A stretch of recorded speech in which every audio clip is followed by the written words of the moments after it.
మన కర్రీ అయితే చాలా బాగా వచ్చింది. మీ ఇంట్లో ట్రై చేసి ఎలా ఉందో కామెంట్ చేయండి.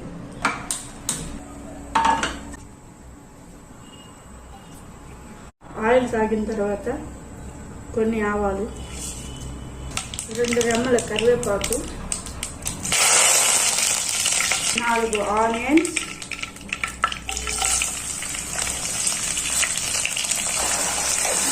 బాగా కలుపుకున్నాం. కొంచెం సాల్ట్, 4 టమాటో పెద్దవి సన్నగా కట్ చేసుకోవాలి. ఇప్పుడు మూత పెట్టుకొని టమాటో ఆనియన్ ఉడికేదాకా క్లోజ్ చేసుకోవాలి. తర్వాత తీసి మన కర్రీ ఎలా ఉంటుంది. కొద్దిగా పసుపు, కారం, ఆవాలు, జీలకర్ర, ధనియాలు, మెంతులు బాగా ఒకసారి కలుపుకున్నాం. ముందుగా పిసి పెట్టుకున్న చింతపండు పులుసు, కొద్దిగా వాటర్,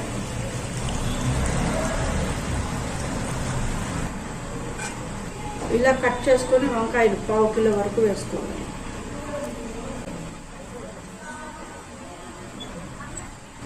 మనం ఇంట్లో రెడీ చేసుకున్న మసాలా వడ, ఇలా వడ చేసుకొని కర్రీ చేసుకుంటే బాగుంటుంది. ఇప్పుడు బాగా ఒకసారి కలిపేసి టేస్ట్ చూసి సాల్ట్ సరిపోయిందో చెక్ చేసుకొని సాల్ట్ వేసుకోవాలి. సాల్ట్ మూత పెట్టేసేసి 15 మినిట్స్ ఆర్ 20 మినిట్స్ కుక్ చేసుకోవాలి. ఇప్పుడు 15 మినిట్స్ ఉడికించాము. కర్రీ ఉడికిందా లేదో చూసి స్టవ్ ఆఫ్ చేసుకుందాం. మన కర్రీ బాగా రెడీ అయింది. ఒకసారి కలిపి వేసి దించేస్తాను.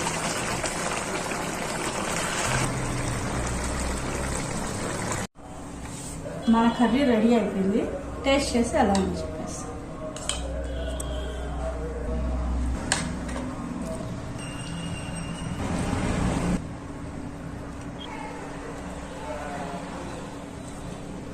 మన కర్రీ అయితే చాలా బాగా వచ్చింది.